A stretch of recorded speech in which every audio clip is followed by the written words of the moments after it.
જય હિન્દ, જય ભારત મિત્રો.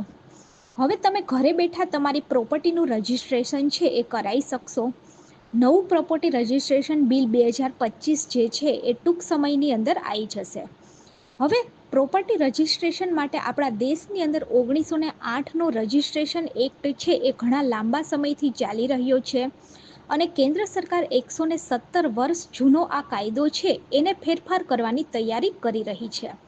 મે 2025ની અંદર રજિસ્ટ્રેશન બિલ 2025નો ડ્રાફ્ટ છે એ રજૂ કરાયો હતો અને આ બિલને પ્રોપર્ટી રજિસ્ટ્રેશન પ્રક્રિયાને સંપૂર્ણપણે ડિજિટલ, પેપરલેસ અને સરળ બનાવવાનો પ્રસ્તાવ મૂકે છે.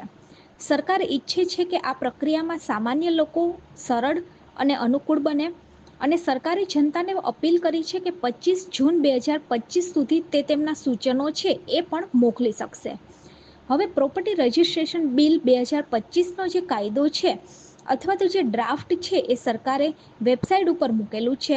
આ વેબસાઇટ છે એની ઉપર જઈ અને તમે આ બિલ છે એ વાંચી શકો છો અને તમારો અભિપ્રાય છે એ પણ દઈ શકો છો. આ વેબસાઇટની આપણે વાત કરીએ તો dolr.gov.in આ વેબસાઇટ ઉપર જઈ અને તમે તમારા મંતવ્ય છે એ ઈમેલ દ્વારા અથવા તો ઓનલાઈન ફોર્મ ભરી અને સૂચવી શકો છો. આ 2025ની અંદર જો આ આવી જશે તો એનાથી શું ફાયદો થશે? તો અત્યારે જે પેપર વાળી પ્રક્રિયા છે પ્રોપર્ટીના રજિસ્ટ્રેશનની અને પ્રોપર્ટીના ડોક્યુમેન્ટની એ સંપૂર્ણપણે ડિજિટલ બની જશે.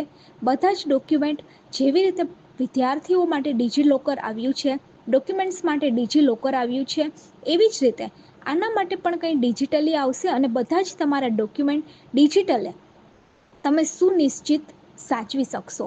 રજિસ્ટ્રેશનના થોડા કલાકમાં તમે તમારું રજિસ્ટ્રેશન છે એ ટૂંક સમયમાં કરી શકશો અને આ પ્રક્રિયા છે એ સંપૂર્ણપણે પારદર્શક હશે.